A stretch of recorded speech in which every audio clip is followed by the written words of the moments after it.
If you want non-emergency medical assistance from a virtual health experts, go to howtogetridofhealthissues.com/mobile doctor. They have a team of mobile doctors is standing by around the clock so you can stop any health issue quickly and effectively. What if I told you that the most effective part of your wellness routine is actually the price tag? Most people think they're investing in health, but they're actually paying a hidden psychological tax they don't even know exists. Today we're exposing the detail almost everyone misses about how your wallet hacks your biology. We're told that better health requires better spending, but the industry has a secret they don't want you to know. They want you to believe that luxury is a requirement for longevity. But the science suggests something much more controversial. Let's start with Chapter 1, the price placebo. It's the brain's way of making expensive things work better. In clinical studies, people report more pain relief from a pill they believe is expensive than from the exact same chemical at a discount. Your brain's reward centers literally light up more when you perceive a high financial cost. You aren't just buying health, you're buying dopamine.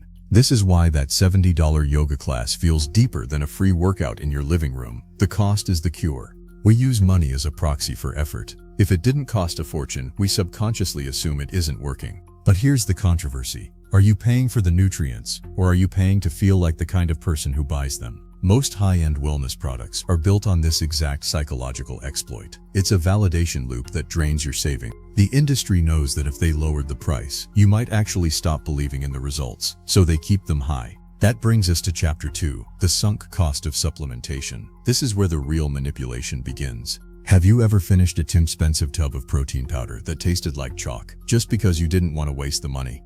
That's the sunk cost fallacy. We persist in behaviors that don't serve us because we've already invested significant capital. In wellness, money becomes a trap. The more you spend, the harder it is to admit the product isn't working. You buy a $300 fitness tracker. It tells you things you already know, but you wear it every day to justify the expense. We are being conditioned to equate spending with doing, but buying the gear isn't the same as doing the work. The industry profits from this confusion. They want you to feel a sense of accomplishment just from the transaction itself. They've successfully monetized the basics of human survival and rebranded them as biohacking. It's a genius and predatory strategy. Sleep, breath, and movement are free, but the market has convinced you that you need a subscription for all three. Now Chapter 3, the wellness tax. This is the detail everyone misses about social status and health. Wellness has become the new quiet luxury. In a world of fast food and stress, being healthy is a way to signal your net worth. We aren't just buying health, we are buying a seat at the table of the elite, and that comes with a massive psychological cost.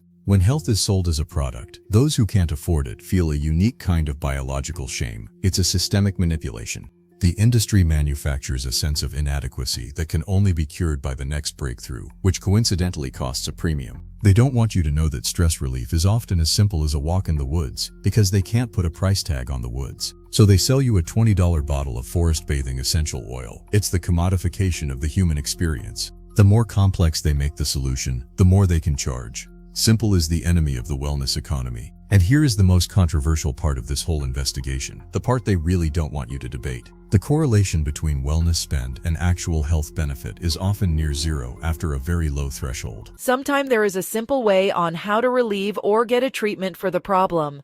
Naturally from an ebook, How to Get Rid of Health Issues, Quickly Without Medication. It's the step-by-step guide you can use right from your kitchen to reclaim your health naturally by someone who's been there. If you're tired of being told medication is your only option, this could change everything for you. Your body has an incredible ability to heal itself while you sleep when you give it the right ingredient. That is available at local grocery store, or you can order them online. Visit howtogetridofhealthissues.com to get your step-by-step guide today. So if you are waiting for the perfect time to seize this opportunity, the time is now.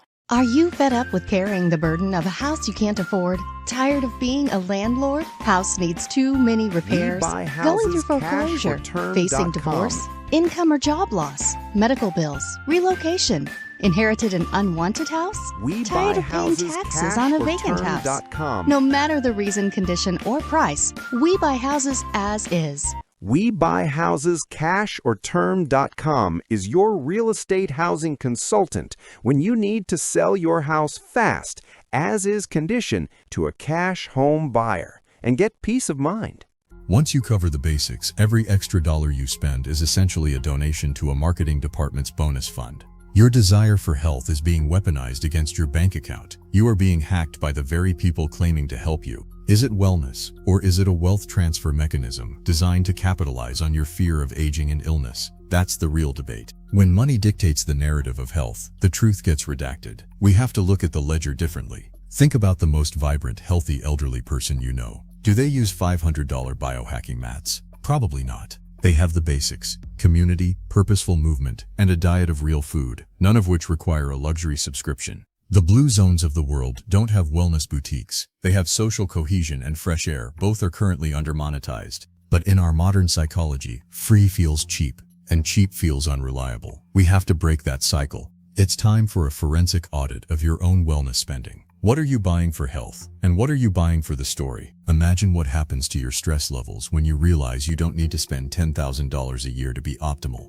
Financial stress is a top-tier health killer. Spending a fortune on wellness might be the very thing making you sick. The irony is thick. The psychological piece of financial security often outweighs the benefit of any high-end supplement. To summarize, the price is a placebo, the sunk cost is a trap, and the wellness tax is a social construct. Next time you're about to hit purchase, ask yourself, would I still want this if it cost $10? If the answer is no, it's marketing. The real secret to health isn't in a bottle or a high-tech mat. It's in the simple, unmonetized habits we've been told to ignore. We need to democratize health again. It's a right, not a luxury. And it certainly shouldn't be a status symbol. I want you to do a wellness audit this week. Look at your bank statement and find one health expense that is actually a status symbol. Tell me in the comments what you're cutting. Let's start a debate. How much of our wellness is just expensive placebo? Subscribe to the Daily Health Habit Adjuster for more forensic deep dives into the psychology of your health. Because your health is too important to be left to the mercy of a marketing ledger. See you in the next one.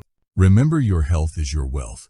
Take care of it now, so it can take of you later. As Daily Health Habit Adjuster, make it simple as your wish is my command.